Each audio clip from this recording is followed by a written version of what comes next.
research culture. Today the speakers have talked of whatever research you do, is that applicable? Or are you just preparing a whole lot of compounds, get your PhD and walk away with a lot of papers? What is your citation?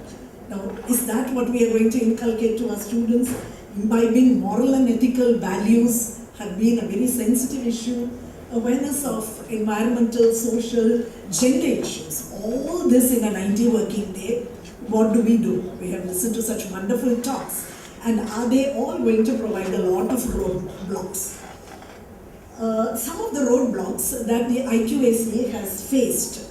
I come from an institution which is unaided, private, which has got the third generation of management people. I'm very happy today to see the first generation and the second generation of St. Mary's College here. Our college is now run by the third generation. So with all these things are happening in a situation like ours, we are unaided, so we are given consolidated salaries. We are affiliated to one of the biggest universities, the Bangalore University, which calls in the shots. In that are our roadblocks to be considered as a stop signal? Or can we look at it as a turning point?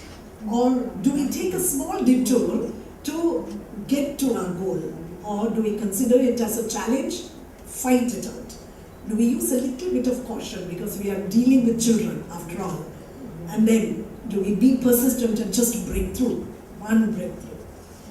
So I'll start with the teaching and learning techniques that run into a lot of problems. Rote learning rather than problem solving is given in schools.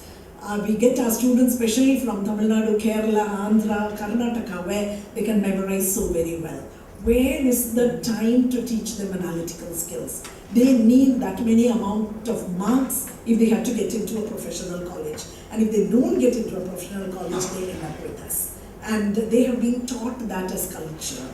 That we consider to be a big roadblock. To top it all, there are so many choices in the question paper. So once they have a choice, they know how to learn. Because I myself, as a teacher, tell them solve 5 years papers. And if you solve 5 years question paper, you will be a distinction student. So they know how to choose questions. And not only that, have we taught them the entire content? The inquiring mind of the curiosity of the child is gone. Do we break through that or do we overcome it? Some of the things that we have tried out is with the internal assessment marks. Bangalore University thankfully has still given us 10% of it which we can take as internal assessment, and along with solving the past 5 years question paper, which is given as an